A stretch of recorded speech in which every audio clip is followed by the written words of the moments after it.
que es la famosa entrega del paquete económico 2024. Oficialmente quedan inauguradas los famosos viernes, jueves, martes y jueves de trancazos, cual miércoles de plaza, porque es el paquete económico, la discusión más importante que tienen los diputados, también los senadores, en este periodo, entre septiembre y diciembre. La discusión más importante es esta. Y es una discusión que normalmente se aprueba la última semana de sesiones. O sea, la terminan aprobando al final, porque entre que le avientan la flojera y entre que también están peleándose entre unos y otros. Recordemos que para que se apruebe el paquete económico, en realidad no se necesitan las 2/3 partes, solamente se necesita una mayoría simple, y así es como Morena ha estado aprobando los paquetes económicos, que es el presupuesto, es el dinero. O sea, el paquete económico, su importancia es vital. Es la primera responsabilidad de los diputados, porque ellos son los que vigilan cómo se gasta el dinero. Entonces, de ahí que la Auditoría Superior de la Federación esté bajo su responsabilidad. En este paquete económico lo hemos estado debatiendo mucho porque el paquete económico incluye todas las propuestas o todas las cartitas a Santa Claus de los independientes, o sea, los organismos autónomos, Instituto Nacional Electoral, la Auditoría Superior de la Federación, que está bien parte del instituto, digo, de la Cámara de Diputados, que sí, qué va a gastarse la COFESE, que cuánto no se va a gastar, cuánto se va a gastar el Poder Judicial, que sí, que sí no. O sea, todos mandan su cartita a Santa Claus, diputados, todos. Lo mandan, Secretaría de Hacienda lo revisa, lo integra, también Secretaría de Hacienda, cuánto se van a gastar en las áreas ejecutivas, en las secretarías, en las dependencias, etcétera. Entonces, justamente este paquete económico es de las discusiones más importantes, los datos claves para entender los gastos que contempla el gobierno del presidente López Obrador. Está, por ejemplo, el paquete económico 2024 para el Tren Maya, por ejemplo, prevé 120 mil millones de pesos más para este proyecto, por lo cual el Tren Maya nos terminaría costando más de 400 mil millones de pesos, porque hasta junio ya se habían gastado 280 mil millones. ¿Qué también pide el presidente Andrés Manuel López Obrador? Para la pensión de adultos mayores están pidiendo 465 mil millones de pesos. Estamos hablando de un incremento del 25%. Al menos, por ejemplo, para el programa de becas se pidieron 87,675 millones de pesos. Y si hablamos en cuanto a las generalidades, el gasto o sea, todo el paquete económico contempla gastar 9 billones de pesos, mientras que pretende ingresar 7.3 billones de pesos. Obviamente, esto ha generado muchas críticas entre la oposición porque se va a gastar más de lo que va a entrar. Pero, ¿cuándo no ha ocurrido eso? Pregunta de lotería. ¿Cuándo no nos hemos gastado más de lo que ha entrado al país? Y si nos queremos meter, nos podemos poner bien quisquillosos, ¿cuándo hemos gastado de manera eficiente? Los gobiernos no son los mejores para administrar, lamentablemente, de manera eficiente, al menos no en la historia reciente. Y en esta administración tenemos un gasto de 9 billones y unos ingresos de 7.3 billones de pesos. El principal gasto está obviamente en los programas sociales, pero también en el IMSS Bienestar.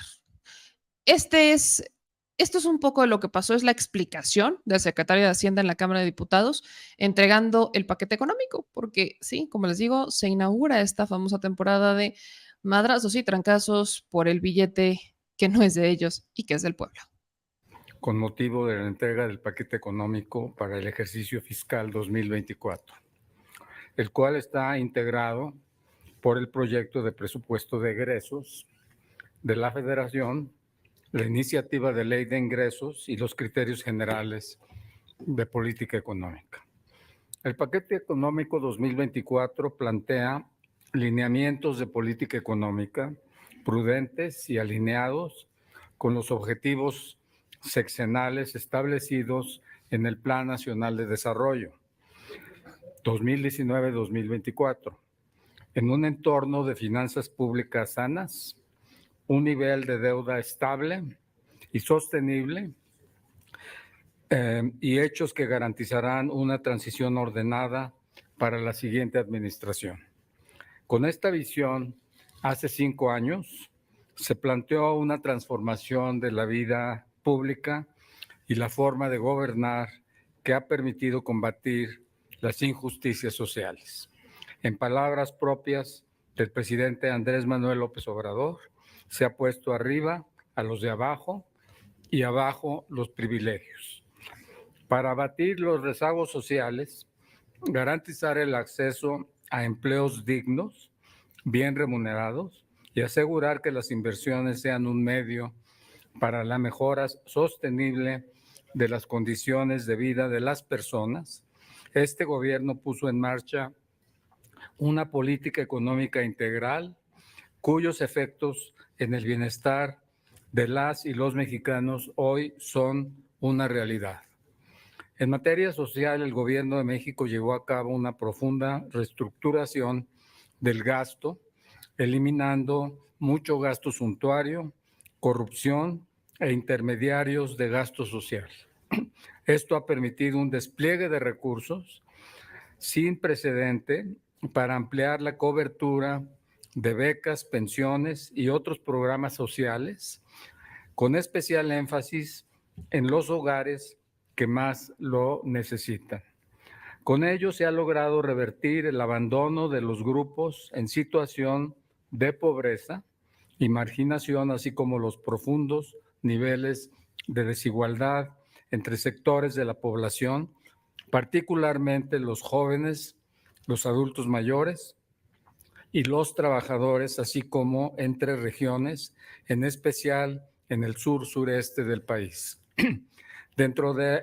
Debido a la falta de oportunidades, por más de una década, una multitud de jóvenes se encontró en la migración o incluso en actividades ilícitas, un modo de vida, hecho que lastimó el tejido social y que estimamos indispensable continuar trabajando para rescatar el futuro de México, porque no hay futuro en un país que pierda su juventud. Por ello, desde 2019 se pusieron en marcha programas importantes para atender directamente a los jóvenes e impulsar su educación y sus oportunidades de empleo. Destacan el caso de las becas Benito Juárez para alumnos de educación básica y media superior, aunado a iniciativas como Jóvenes Escribiendo el Futuro y La Escuela es Nuestra.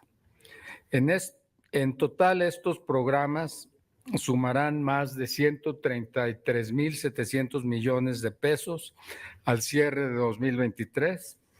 Sobresalió también el impacto del programa Jóvenes Construyendo el Futuro en la mayor participación laboral de este grupo de la población.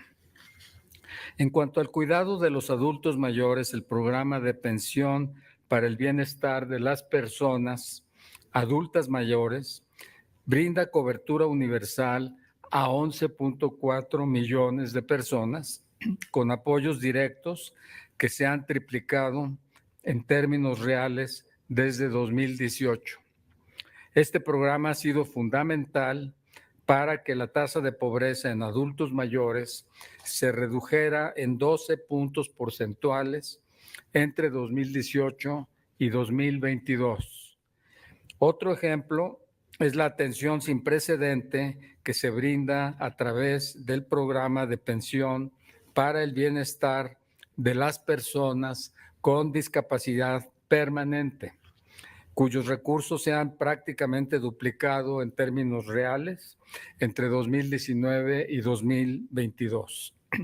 Esto ha tenido una incidencia directa sobre los niveles de pobreza que enfrenta este segmento de la población, cuya tasa de pobreza también se redujo 8.3 puntos porcentuales entre 2020 y 2022.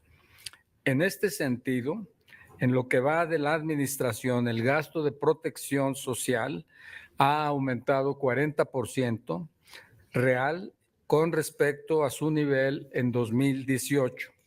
Esto ha permitido que actualmente el 70% de los hogares mexicanos haya recibido un apoyo a través de los programas sociales que administra el Gobierno de México. Todo lo anterior ha tenido un efecto positivo en la cimentación más firme de la demanda de hogares. Hoy, el éxito de esta nueva política pública es evidente. De acuerdo con el Coneval, durante este sexenio, más de 5 millones de personas abandonaron la condición de pobreza y por primera vez en la historia, el porcentaje de la población en esta condición es menor al 40%. Ahí tienen un poco del paquete económico de esta presentación que hace el secretario de Hacienda, porque les voy a dar unos datos todavía adicionales. Como les decía, se propone un gasto de 9 billones 22 mil millones, que significaría un 4.3% mayor a lo que se gastó o lo que se está gastando en 2023. También se estima una tasa de interés promedio del 10.3%, el precio del barril del petróleo estamos hablando de $56.7 por unidad y la producción petrolera se calcula en 1.983.000 barriles diarios de crudo. En esta ocasión, el presidente pues no adelanta otra vez que no se van a crear nuevos impuestos. Aquí esta es la razón por la que no se envió una miscelánea fiscal para que se aprobara. En el discurso del secretario de Hacienda, pues destaca que los recursos otorgados con programas sociales, como ustedes lo escucharon, han ayudado a disminuir la pobreza y ahí sí no se lo podemos negar ni regatear, porque según las últimas cifras del Coneval, se han logrado una reducción de 5 millones de personas de pobreza. O sea, 5 millones de personas salieron de la pobreza entre 2018 y 2022. También, pues, destaca el secretario de Hacienda el incremento del salario mínimo y en más datos estamos hablando que este paquete contempla más de 727 mil millones para los programas sociales, también una inversión física de 889 mil millones de pesos y en materia de salud proponen 962 mil millones de pesos. Esto es un incremento del 5.8% a lo autorizado para el 2023. De esto, el IMSS tendría 129 mil millones de pesos. Recordemos que este paquete económico se integra por criterios generales de política económica, también por la ley de iniciativa de ingresos y el proyecto de presupuesto de egresos, en donde se estiman las principales variables macroeconómicas de México. Aquí justo el secretario de Hacienda planteaba que el paquete, pues, está viendo o plantea medidas que garantizarán una transición ordenada rumbo al 2024. Pero aquí también hay un tema interesante con la entrega del paquete económico.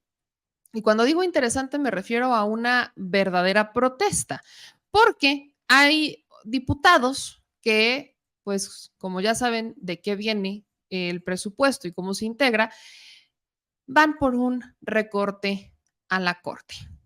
Y aquí estamos viendo a diputados como el líder del PT, Anaya, y al propio Hamlet Almaguer con esta cartulina que dice recorte a la Corte. Sabemos que la Suprema Corte pidió uno de los presupuestos más caros. Decían que era un incremento muy leve al del año pasado o al que se está ejerciendo en este año. Al menos este año están ejerciendo 77 mil millones de pesos, nada más, así bien quitados de la pena. Y la Suprema Corte, o particularmente la ministra presidenta, ya había amenazado, ¿no? Que si no autorizaban ese presupuesto, pues no podía garantizar el acceso a la justicia. Como si lo pudieran garantizar con el presupuesto. O sea, es que esto es lo peor de la historia. De verdad, es de estas veces que uno dice, que alguien a mí me explique, por favor. La Suprema Corte se está gastando un dineral, ¿no? O sea, dineral, dineral, dineral. La Suprema Corte está gastando o solicitó un presupuesto, hay nada más para que le calen, de 84 mil 792.4 millones. O sea, busqué el monto exacto. En 2023 se están gastando 77,000. El incremento es del 4%. Y la ministra presidenta de la Suprema Corte, Norma Lucía Piña, que yo no tengo ni la más mínima y remota idea qué hace ahí, cuando en el 2015 la señora, déjenme les recuerdo, no tenía las credenciales, era la peor evaluada de todos los que fueron propuestos. Es más, era la peor evaluada de todos los jueces de circuitos. Era la peor evaluada, Norma Lucía Piña. Llega propuesta por Peña Nieto, impulsada por Osorio Chong, y llega, se postula, están las comparecencias de Ríos Peter cuestionándola, porque fueron muy pocos los que la cuestionaron, y con todo y todo, pues pasaron, ¿no? Aunque la cuestionaron y hubo votos en contra, terminó pasando. Si de dedazos hablamos, ese es un cuasi dedazo. Así es como Norma Lucía Piña en el 2015 se convierte en ministra de la Suprema Corte. Y en 2022 se convierte en presidenta de la Suprema Corte. Y esta señora sale a decir que si no le aceptan este presupuesto del 4%, o sea, de un incremento del 4%, de unos 84,792.4 millones, no se puede garantizar la justicia. O sea, está diciendo Norma Lucía Piña que para acceder a la justicia le tienen que aprobar ese presupuesto, porque la justicia es cara, la justicia cuesta. Las palabras que usó la presidenta de la Suprema Corte fue: la justicia cuesta, pero como si no lo supiéramos. Pero claro que la justicia, miren, por primera vez no mintió, no se lo voy a negar, la justicia cuesta y cuesta mucho, pero a mí me encantaría que el presupuesto que están pidiendo reflejara lo que trabajan, porque si la justicia se va a medir en cuánto presupuesto tiene, a la Suprema Corte, al Poder Judicial, le deberían de dar el mínimo, un salario mínimo. No le podrían dar más. O sea, si la justicia en México se mide de a cómo el presupuesto, y nosotros nos ponemos a ver cuánto merece la Suprema Corte, cuánto merece el Poder Judicial, no merecen esos 84,000 millones. Todos estamos de acuerdo. Estén ustedes a favor o en contra, todos estamos de acuerdo que la justicia en este país es pésima. ¿Cómo pretenden justificar ese presupuesto? Con el Poder Judicial de lo familiar, donde si eres dentista o si eres, por si las, vaya, estudiaste una carrera de administración o si, no sé, estás muy cómoda en tu casa, pero eres familiar de un juez, te van a dejar entrar. Porque sí sabían todos que en México se le llama vulgarmente Poder Judicial de lo familiar, porque para entrar a la Suprema Corte, para entrar al Poder Judicial, tienes que ser amigo de alguien o tienes que ser familiar de alguien. Y eso todavía no se cambia. Y no nos vayamos a hacer una reforma, porque si tocamos la palabra reforma al Poder Judicial, los del PRI, PAN, PRD se les ponen los pelos de punta. No escuchen al presidente en esto, escuchen a las víctimas del Poder Judicial. Escuchen a los cientos de familiares de hombres y mujeres que están encerrados sin una sentencia. Por ejemplo, ¿se acuerdan del caso de Jacqueline Castillo de Solid Gold? Una chica que trabaja o trabajaba como trabajadora doméstica, que había llegado a trabajar ese día al caso, a este antro de Solid Gold, y el horario la acomodaba porque ella podía cuidar a sus hijos en la mañana y trabajar en la noche. Esta chica, cuyo primer día de trabajo fue encerrada en la cárcel porque fue el chivo expiatorio de toda una red de tráfico de mujeres, fue declarada culpable ayer y le dictaron una sentencia de 12 años, después de 9 en la cárcel, ya 10 años en la cárcel. La declaran culpable por un delito que no pudo ni siquiera cometer, porque literalmente la detuvieron el mismo día que llegó a trabajar a limpiar el lugar. Así que sí, si hablamos de que la justicia apesta, apesta. Y si me dicen que merecen 84,000 millones, no los merecen. Y eso Los únicos que pueden modificarlo son los diputados. El presidente no puede meter mano en los presupuestos como el de la Suprema Corte o el del Instituto. Son los diputados quienes tienen que en comisiones discutir y verificar qué tan importante, porque tampoco es una cosa de que la merezcan, lamentablemente. Es una cosa de cómo van a poder trabajar con el presupuesto. Y tenemos que entender algo. Aquí en este país a veces se piensa que si gastas más, entonces eres más efectivo. Y a veces solo se gastan dinero en puras babosadas. Los ministros de la Corte siempre, y sobre todo el Poder Judicial, los jueces, han argumentado que necesitan ganar muy bien porque de no ganar bien, entonces está en riesgo la sentencia. Porque si no les damos lana a nuestros jueces, ellos pueden caer en la tentación de abrir maletines. Si esa es la máxima, pues aunque les paguen 10 veces más de los que le estamos pagando ahorita, que de por sí ya es mucho, ¿por qué entonces todavía vemos corruptos jueces que liberan, por ejemplo, sacerdotes pederastas? Cuéntenme, ¿cómo es posible? ¿O solamente son ineptos? O sea, porque podría ser. Claro que tenemos jueces corruptos que se venden, pero también pueden ser solamente ineptos. Y por ser ineptos quiere decir que les vamos a tener que pagar lo que les estamos pagando.